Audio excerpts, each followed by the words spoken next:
नमस्कार, बुलेटिन में आपका स्वागत है और मैं हूं आपके साथ रितेश कुमार गौतम। और वक्त हो चला है अपना प्रदेश उत्तर प्रदेश का। प्रदेश की 9 विधानसभा सीटों पर उपचुनाव की तारीखों का बिगुल बज चुका है। प्रदेश में 13 नवंबर को उपचुनाव होगा और खाली हुई 10 में से 9 सीटों पर मतदान होना है।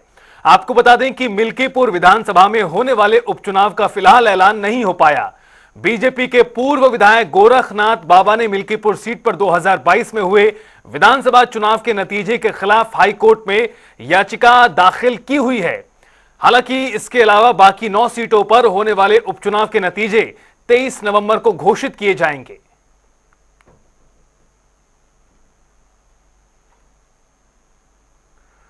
आइए आपको बताते हैं कौन सी वो 9 सीटें हैं जहां पर उपचुनाव होना है। अलग अलग जिलों की सीटें हैं। मिर्जापुर की मझवा, अंबेडकर नगर की कटहरी, गाजियाबाद सदर सीट इसमें शामिल है। खैर अलीगढ़ की, कुंदर की, मुरादाबाद की और मुजफ्फरनगर की मीरापुर सीट इसमें शामिल है। हालांकि मिल्कीपुर इस सीट में अभी शामिल नहीं है, इस सूची में भी शामिल नहीं है। चुनाव होने के कारण क्या है उपचुनाव के? अखिलेश यादव विधायक से सांसद बन गए। गाजियाबाद सीट से अतुल गर्ग विधायक से सांसद बन गए। इसके अलावा मझवा सीट से जो विनोद कुमार बिंद हैं विधायक से, वो भी सांसद बने। दरअसल अधिकांश सीटें इसी प्रकार की हैं जहां पर जो पहले एमएलए थे संबंधित सीट से, वो हाल ही में हुए लोकसभा चुनाव में सांसदी का उन्होंने चुनाव लड़ा और सांसद बने। इसी प्रकार से कुंदर की सीट से जियाउर रहमान बर्क विधायक से सांसद चुने गए हैं। इसके अलावा फूलपुर सीट से प्रवीण पटेल विधायक से सांसद बने। खैर सीट से अनूप प्रधान वाल्मीकि सांसद चुने गए लोकसभा चुनाव के दौरान। सीसामऊ सीट पर इरफान सोलंकी को सजा मिली और इस वजह से उनकी सीट खाली हो गई। सपा ने मैदान में अपने कुछ प्रत्याशी उतार दिए। तेज प्रताप यादव करहल से उतारे गए हैं। भतीजे हैं अखिलेश के सीसामऊ से नसीम सोलंकी, जो इरफान सोलंकी धर्मपत्नी है। इसके अलावा फूलपुर से मुस्तफा सिद्दीकी का नाम इसमें शामिल है। आपको यह भी बता दें कि कटहरी से शोभावती वर्मा को प्रत्याशी बनाया है सपा ने। इसके अलावा मझवा सीट से डॉक्टर ज्योति बिंद का नाम शामिल है। दरअसल समाजवादी पार्टी और बहुजन समाज पार्टी अपने प्रत्याशी कुछ सीटों पर उतार चुके हैं। इस क्रम में अब बीएसपी के उम्मीदवारों के नाम देखिए। मझवा से दीपू तिवारी का नाम शामिल है यूपी के उपचुनाव के रण में। कटहरी सीट से अमित वर्मा का नाम शामिल है। इसी प्रकार अन्य सीटों पर बात करें, फूलपुर से शिवबरन पासी का नाम शामिल है। 9 सीटों का उपचुनाव घोषित हो चुका है। भारतीय जनता पार्टी पूरी तैयारी के साथ चुनाव मैदान में है और हम 9 की 9 सीटें जीतेंगे।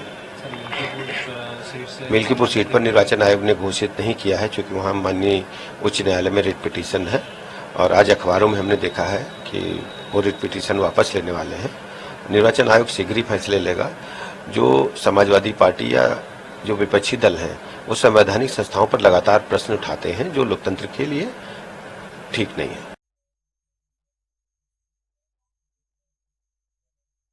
जैसा सुनने में आ रहा है कि कोई चुनाव याचिका उसमें डाली गई है, इस कारण से रोका गया है, तो मुझे लगता है कि इसको अगर पहले से निस्तारण लगे कर लेना चाहिए था और निश्चित तौर से इस पे इनका भी, यहाँ का भी चुनाव कराना चाहिए था क्योंकि चुनाव की डेट तो साथ ही साथ आई। और मुझे जहाँ तक मेरी जानकारी है कि ये कहीं ना कहीं ये चुनाव हार रहे हैं बुरी तरीके से और चुनाव हारने के कारण से काफ़ी घबराहट है। इस नाते इन्होंने अपने तरीके से इसको मैनिपुलेट कराने का पूरा प्रयास किया है। क्या रहेगा कांग्रेस कैसी रहेगी उपचुनाव को लेकर? कांग्रेस मिलकर लड़ेगी इंडिया गठबंधन में और डंके की चोट पर 10 की 10 अभी 9 अनाउंस किया, 9 की 9 जीतेंगे और इनको हराएंगे, भाजपा को बुरी तरीके से हराएंगे। उत्तर प्रदेश में विधानसभा के जो 9 उपचुनाव होने हैं उन 9 उपचुनाव पर भारतीय जनता पार्टी हारेगी और समाजवादी पार्टी इंडिया गठबंधन चुनाव जीतेगा। उत्तर प्रदेश में भाजपा के खिलाफ जबरदस्त जन आक्रोश व्याप्त है। भारतीय जनता पार्टी चुनाव में हार रही है, इसी कारण उसने बहराइच में मासूम लोगों की हत्याएं और दंगा करवाने का काम किया है। सर, मिल्कीपुर का अभी चुनाव की घोषणा नहीं की गई है, कहीं न कहीं कोर्ट में जो मामला चल रहा है जिसके कारण से भी घोषणा नहीं की गई, वहीं समाजवादी पार्टी के राष्ट्रीय अध्यक्ष अखिलेश यादव कहते हैं कि जिसने जंग टाली समझो उसने जंग हारी। मिल्कीपुर चुनाव को लेकर कह रहे हैं, कैसे देखें? मिल्कीपुर विधानसभा में जो उपचुनाव होना था उसको चुनाव आयोग ने टाल दिया है। भारतीय जनता पार्टी को स्पष्ट मालूम है कि अयोध्या लोकसभा सीट की मिल्कीपुर विधानसभा में समाजवादी पार्टी बड़े बहुमत के साथ चुनाव जीतेगी, इसलिए कोर्ट में केस करके और चुनाव आयोग से चुनाव स्थगित करवाने का काम किया है। अगर मिल्कीपुर में चुनाव होता तो सबसे प्रचंड बहुमत के साथ समाजवादी पार्टी वहां चुनाव जीतती। और चलिए रुख करते हैं इस वक्त की एक बड़ी जानकारी का। उपचुनाव से जुड़ी बड़ी खबर आपको बता दें। दरअसल ये पूरी मिल्कीपुर सीट का जो मामला है उससे जुड़ी बड़ी अपडेट सामने आई है। हाई कोर्ट की लखनऊ बेंच पहुंचे हैं बीजेपी के पूर्व विधायक गोरखनाथ बाबा। याचिका वापस लेने के लिए वो पहुंचे हैं। याचिका वापस लेने से चुनाव का रास्ता साफ होगा ऐसा माना जा रहा है। 2022 के विधानसभा चुनाव के परिणाम के बाद उन्होंने ये याचिका दायर की थी, लेकिन चूंकि मामला अभी भी कोर्ट में है, इस वजह से इस सीट पर फिलहाल उपचुनाव के कार्यक्रम का ऐलान नहीं किया गया है। लेकिन इस पूरे मुद्दे को लेकर समाजवादी पार्टी, विपक्ष सरकार पर, बीजेपी पर हमलावर हो चुके हैं। खासतौर पर समाजवादी पार्टी ने इसे बीजेपी की हार, जो उम्मीदें हैं, हार को लेकर डर है, उससे जोड़ते हुए निशाना साधने की कोशिश की है। बिना नाम लिए अखिलेश यादव ने भी एक सोशल मीडिया पर पोस्ट कर दिया था जैसे ही ऐलान हुआ उपचुनाव का। बहरहाल इस बीच आपको बता दें, बाबा गोरखनाथ बाबा जो यहां से 2017 में विधानसभा पहुंचे थे, लेकिन 2022 के चुनावी नतीजों के बाद उन्होंने अवधेश पासी के खिलाफ उनकी जीती हुई बाजी को रद्द करने के मामले के लिए यह याचिका दायर की थी और कहा था कि उन्होंने गलत कागज लगाए हैं चुनाव के दौरान। लेकिन मामला अभी भी कोर्ट में है और कोर्ट में होने की वजह से ही मिल्कीपुर सीट पर उपचुनाव का कार्यक्रम घोषित नहीं हो पाया है। लेकिन अब कहा जा रहा है कि वो याचिका वापस लेंगे, उसके बाद रास्ता साफ हो जाएगा। विंध्याचल धाम पहुंचे केंद्रीय मंत्री गिरिराज सिंह ने कहा कि अखिलेश यादव के डीएनए में ही हिंदू विरोध है। आज तक हिंदुओं ने कहीं प्रहार नहीं किया, कभी दंगा नहीं किया। गिरिराज सिंह का क्या कुछ और कहना है वो भी सुनिए।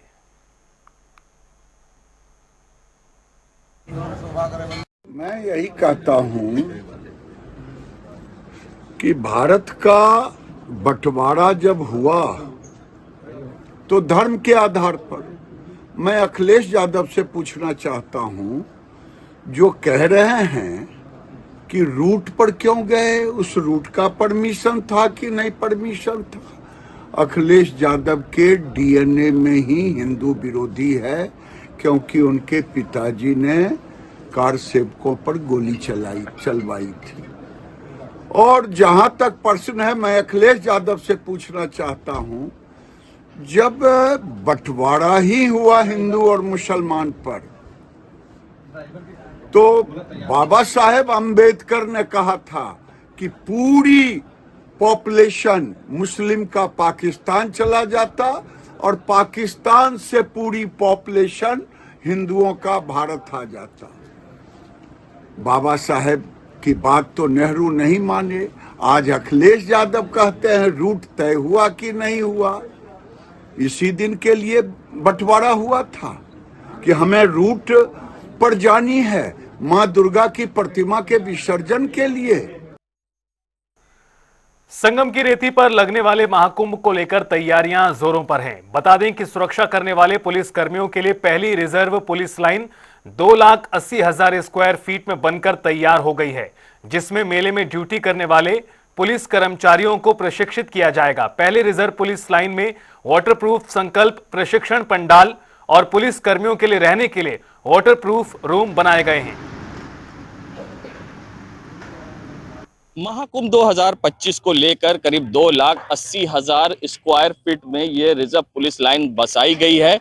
बता दें, ये लाल सड़क पर रिजर्व पुलिस लाइन बनाई गई है, जिसमें खास सुविधाएं हैं, जहां वाटरप्रूफ ट्रेनिंग सेंटर के लिए पंडाल लगाए गए हैं, तो जवानों के लिए रहने की भी खास सुविधा की गई है। यहाँ पर फैन है और आपको दिखा रहे हैं ये पूरी तरह से हाईटेक यहाँ पर रूम बनाए गए हैं। यहाँ पर जो पुलिसकर्मी आ रहे हैं उनको यहाँ पर रहने की व्यवस्था की जा रही है और यहाँ पर ही वे रहेंगे। और साथ ही हम आपको बता दें कल से ट्रेनिंग भी शुरू होगी और यहाँ पर पूरी सुविधाएं रिजर्व पुलिस लाइन में दी गई है और शुरुआत हो चुकी है। और ऐसे में यहाँ हाईटेक व्यवस्थाएं हैं और क्या पूरी व्यवस्थाएं हैं, हम इस पर कुंभ मेला एसएसपी राजेश द्विवेदी जी से बात करेंगे, उनका क्या कुछ कहना है। जहां इस बार हाईटेक रिजर्व पुलिस लाइन बनाई गई है कुंभ में, और हम बात करेंगे हमारे साथ महाकुंभ मेला एसएसपी हैं राजेश द्विवेदी जी। सर, इस बार किस तरह से हाईटेक ये पूरा बनाया गया, हैंगिंग साउंड है, वाटर प्रूफ टर्न, क्या कुछ खास व्यवस्थाएं इस बार रही पुलिस में? ये जहाँ पर हम लोग खड़े हैं इस समय, ये लगभग 1000 लोगों को ट्रेनिंग देने का जर्मन हैंगर है,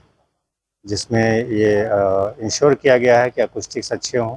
जैसा आप देख रहे हैं मंच की हाइट, जो हमारा प्रोजेक्शन है, स्क्रीन है, इस सब की क्वालिटी, साउंड की क्वालिटी, एसी लगे हैं, कूलर्स लगेंगे, लाइट की व्यवस्था रहेगी, ताकि जो हम ट्रेनिंग देना चाह रहे हैं वो सभी को अच्छे से ट्रेनिंग मिल जाए। इसके अतिरिक्त जो हमारी चारों तरफ हमारा पुलिस बल रहेगा इस पुलिस लाइन में, सभी टेंट्स में हमने इंश्योर किया है कि वो वाटर प्रूफ रहे, ताकि अगर बारिश होती है तो हमारे जवान लोग भीगने नहीं पाएँ।